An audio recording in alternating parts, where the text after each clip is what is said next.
Bayangin ini, di tengah laut gelap, sebuah perahu kayu kecil bergerak perlahan. Di dalamnya, puluhan manusia, tanpa kepastian, tanpa arah jelas. Mereka bukan turis, mereka bukan nelayan. Mereka adalah orang-orang yang rela membayar mahal hanya untuk keluar dari tempat yang dulu mereka sebut rumah. Dan tujuan mereka, Indonesia. Hari ini, pengungsi Rohingya di Indonesia tidak hanya berada di satu tempat. Mereka tersebar di beberapa wilayah, seperti Aceh, titik utama kedatangan, Medan, Sumatera Utara, Pekanbaru, dan beberapa lokasi lain seperti Makassar. Menurut laporan dari Reuters, jumlah pengungsi Rohingya di Indonesia mencapai sekitar 2.800 orang, dengan ratusan lainnya berada di tempat penampungan seperti di Pekanbaru yang bergantung pada bantuan internasional. Kalau dipikir logis, bagaimana mungkin mereka bisa sampai ke Indonesia? Perjalanan lintas negara, melewati laut, tanpa dokumen resmi. Ini bukan sesuatu yang bisa dilakukan sendirian. Menurut pernyataan dari Kementerian Koordinasi Bidang Politik, Hukum dan Keamanan, lonjakan pengungsi Rohingya ke Indonesia diduga melibatkan sindikat penyelundupan manusia. Artinya, ada kemungkinan mereka tidak benar-benar datang sendiri. Ada jaringan yang membantu perjalanan, dan mungkin ada pihak yang mengambil keuntungan. Namun, perjalanan mereka tidak berhenti saat sampai di darat. Di Pekanbaru misalnya, menurut Reuters, bantuan untuk ratusan pengungsi Rohingya sempat mengalami pengurangan karena keterbatasan dana internasional, sebelum akhirnya dipulihkan kembali.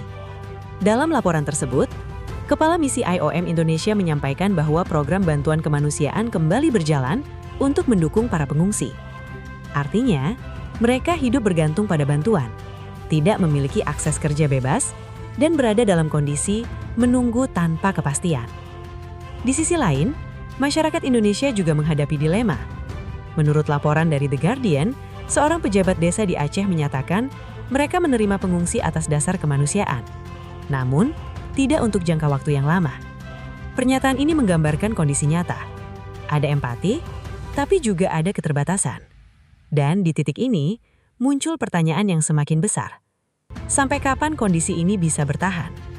Di media sosial, muncul berbagai narasi. Pengungsi mulai menuntut kehidupan yang lebih layak.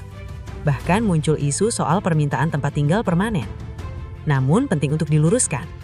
Menurut klarifikasi dari Kementerian Komunikasi dan Digital Indonesia, klaim bahwa Rohingya ingin menguasai tanah Indonesia adalah belum memiliki dasar fakta. Jadi, yang terjadi sebenarnya adalah kebutuhan dasar, tempat tinggal, makanan, kesehatan, bukan tuntutan untuk mengambil alih wilayah. Kalau kita lihat sejarah dunia, perpindahan manusia seperti ini pernah terjadi. Salah satu contoh adalah kedatangan orang-orang Yahudi ke wilayah Palestina pada awal abad ke-20. Saat itu, mereka datang sebagai pengungsi, mencari tempat aman, membangun kehidupan baru. Namun, seiring waktu, perubahan politik dan jumlah populasi menjadikan konflik semakin kompleks. Tapi apakah sama?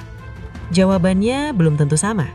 Situasi Rohingya dan sejarah Palestina memiliki konteks yang agak sedikit berbeda, dari skala geopolitik, dukungan internasional, dan struktur negara berbeda. Namun, perbandingan ini sering muncul sebagai bentuk kekhawatiran sosial. Dan menurut laporan The Guardian, narasi seperti ini memang sempat viral di media sosial Indonesia. Jadi, kita kembali ke pertanyaan awal. Apakah mereka datang sendiri, atau ada yang membantu mereka masuk? Jawabannya, ada indikasi keterlibatan jaringan penyelundupan. Ada faktor kebutuhan yang mendesak, dan ada sistem global yang belum mampu menyelesaikan masalah ini. Pada akhirnya, yang kita lihat bukan hanya pengungsi, tapi juga manusia yang bertahan hidup, masyarakat yang mencoba membantu, dan negara yang mencari keseimbangan antara kemanusiaan dan kedaulatan.